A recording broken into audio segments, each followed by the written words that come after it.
मैं ही टाइम दरबार हजरत सखी सरवर दे पिछू नदी दे विच मौजूद हाँ। अज की सूरत हाल और अज का रश ते अज तो मेले के बारे दसे सुन के मेले की क्या सूरत हाल है।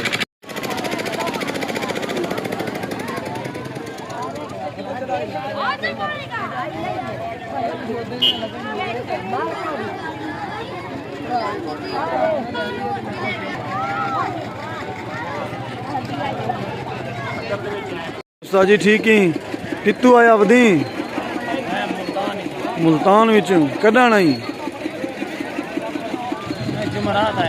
क्या सूरत हाल है मेले दी ज़ियारत दी लोग अंदर पन कहना रश मश है तेरा सोन हलवाई विकदा पे कहना चलो मश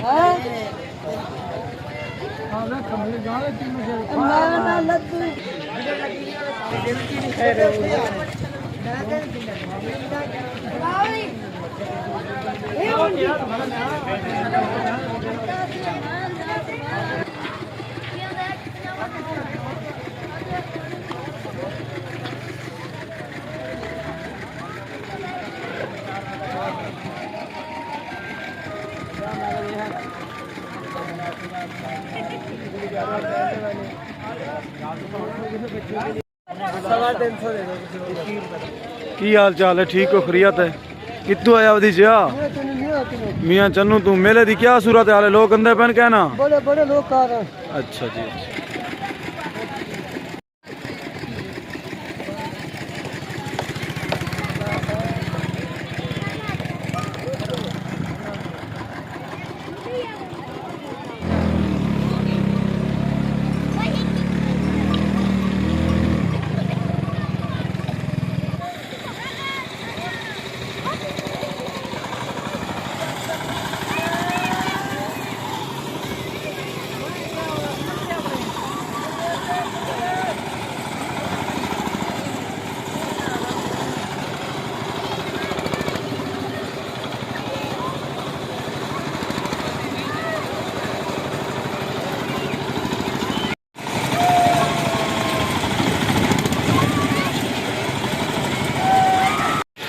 जी दोस्तों जिमें कि तुसा रहते पियो झूले भी छोटे छोटे बेड़े भी आ चुके हैं जितना निकड़े निकड़े बाल इंजॉय करने पैन और बी जा भी तो गुजोल के दिखे ना।